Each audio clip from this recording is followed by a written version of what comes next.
Good morning everyone. आज का जो हमारा टॉपिक है वो है कॉन्सेप्ट ऑफ सिग्नलिंग मॉलिक्यूल्स पे, जिसको हम लोग लाइगेंड भी बोलते हैं। ठीक है।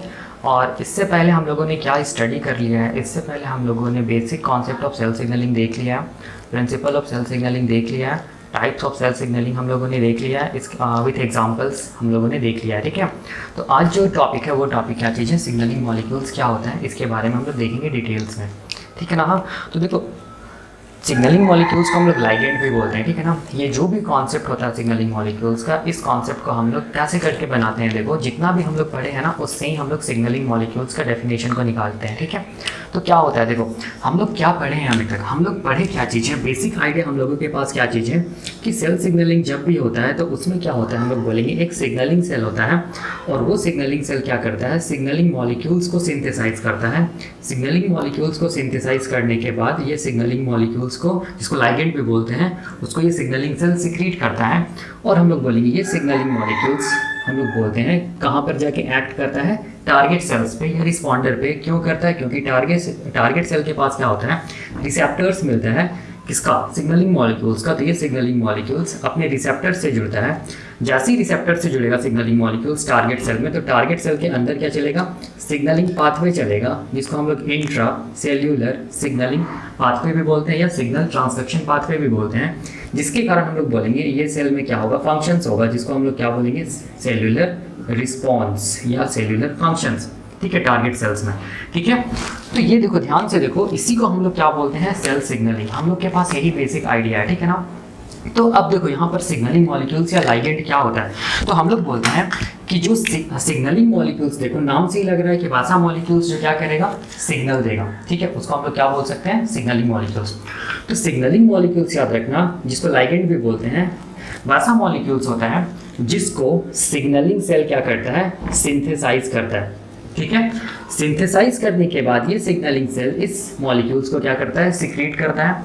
सिक्रीट करने के बाद ये मॉलिक्यूल्स हम लोग बोलेंगे बॉडी में ट्रैवल करते हुए कहाँ तक पहुँचता है, टारगेट सेल तक पहुँचता है। टारगेट सेल में पहुँचने के बाद इस मॉलिक्यूल्स का क्या प्रेजेंट होता है, हम लोग बोलेंगे रिसेप्टर्स प्रेजेंट होता है। ये मॉलिक्यूल्स अपने रिसेप्टर से बाइंड करता है और हम लोग बोलेंगे टारगेट सेल में क्या कराता है, सेलुलर रिस्पॉन्स कराता है। ठीक है। तो ऐसा मॉलिक्यूल को ही हम लोग क्या बोलते हैं, सिग्नलिंग मॉलिक्यूल बोलते हैं, या फिर हम लोग बोलेंगे लाइगेंड, जो कि सिग्नल दे रहा है। ठीक है। तो यहाँ पर ये मॉलिक्यूल क्या कर रहा है, सिग्नल दे रहा है, किसको, टारगेट सेल को सिग्नल दे रहा है और उसको बोल रहा है कि तुम क्या करो, सेलुलर फंक्शंस करो या सेलुलर रिस्पॉन्स करो।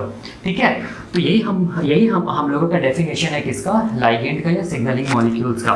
वही मैंने यहाँ पर देखो लिखा है कि सिग्नलिंग मॉलिक्यूल या लाइगेंड होता क्या है। तो हम लोग बोलते हैं कि सिग्नलिंग मॉलिक्यूल या लाइगेंड, सिग्नलिंग मॉलिक्यूल को हम लोग लाइगेंड भी बोल सकते हैं, जो कि सिंथेसाइज किया जाता है और सिक्रीट किया जाता है किसके थ्रू, हम लोग बोलेंगे सिग्नलिंग सेल्स के थ्रू।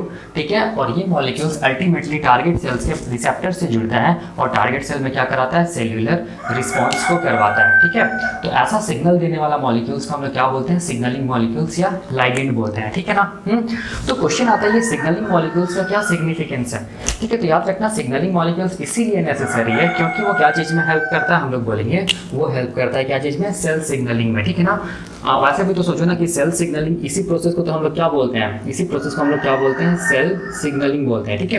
तो सेल सिग्नलिंग कैसे पॉसिबल है, तो हम लोग बोलेंगे सिग्नलिंग मॉलिक्यूल्स अगर नहीं होगा तो सेल सिग्नलिंग पॉसिबल नहीं है, रिसेप्टर नहीं होगा तो सेल सिग्नलिंग पॉसिबल नहीं है। ठीक है। मतलब सिग्नलिंग मॉलिक्यूल और रिसेप्टर नहीं रहेगा तो सेल सिग्नलिंग पॉसिबल नहीं है। तो एक तरह से हम लोग बोल सकते हैं कि सिग्नलिंग मॉलिक्यूल्स क्या चीज़ में हेल्प करता है, हम लोग बोलेंगे सेल सिग्नलिंग में हेल्प करता है, ताकि सेल्स में क्या हो सके, कम्युनिकेशंस हो सके और हम लोग बोलेंगे सेलुलर रिस्पॉन्स हो सके। तो वही मैंने यहाँ पर लिखा है, it helps in cell signalling. ठीक है।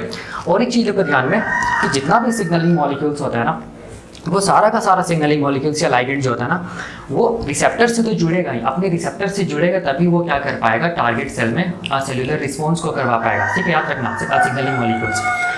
तो जो भी सिग्नलिंग मॉलिक्यूल्स अपने रिसेप्टर से जुड़ता है, तो रिसेप्टर और सिग्नलिंग मॉलिक्यूल्स दोनों स्पेसिफिक होता है। ठीक है, एक दूसरे का।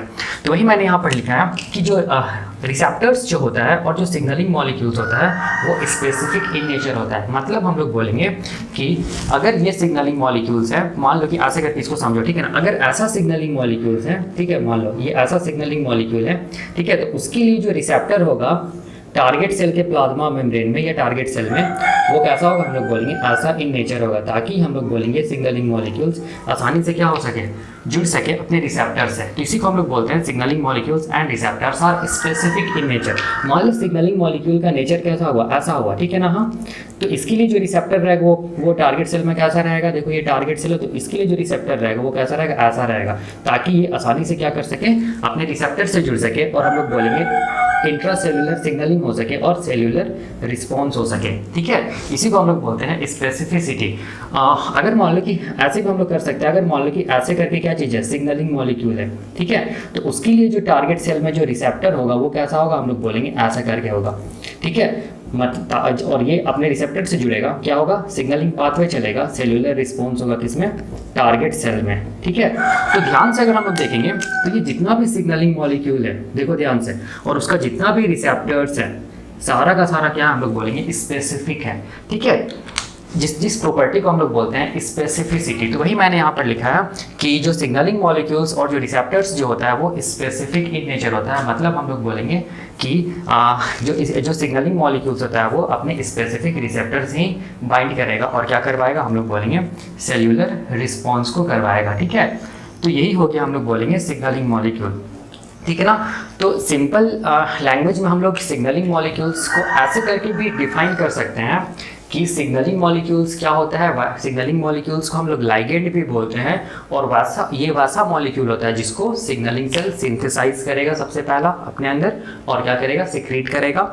ठीक है, अब ये सिग्नलिंग मॉलिक्यूल्स या लाइगेंड किससे जुड़ेगा, टारगेट सेल में, रिसेप्टर जो मिलेगा इसका उसके साथ जुड़ेगा, टारगेट सेल में क्या कराएगा, हम लोग बोलेंगे इंट्रासेलुलर सिग्नलिंग कराएगा और सेलुलर रिस्पॉन्स कराएगा। ठीक है, तो ऐसा सिग्नल देने वाला मॉलिक्यूल्स को ही हम लोग क्या बोलते हैं, सिग्नलिंग मॉलिक्यूल्स बोलते हैं, या फिर हम लोग बोलेंगे क्या चीज़, लाइगेंड। ठीक है ना, तो देखो अब क्वेश्चन आता है कि क्या सिग्नलिंग मॉलिक्यूल्स का कोई टाइप्स भी होता है, तो हम लोग बोलेंगे कि हाँ बिल्कुल सिग्नलिंग मॉलिक्यूल्स का टाइप्स भी होता है। ठीक है ना, तो अभी हम लोग नेक्स्ट देखेंगे क्या चीज़, टाइप्स ऑफ सिग्नलिंग मॉलिक्यूल्स। ठीक है, या हम लोग बोल सकते हैं क्लासिफिकेशन ऑफ क्या चीज़, लाइगेंड्स या सिग्नलिंग मॉलिक्यूल्स। ठीक है, ये अभी हम लोग देखेंगे नेक्स्ट। ठीक है।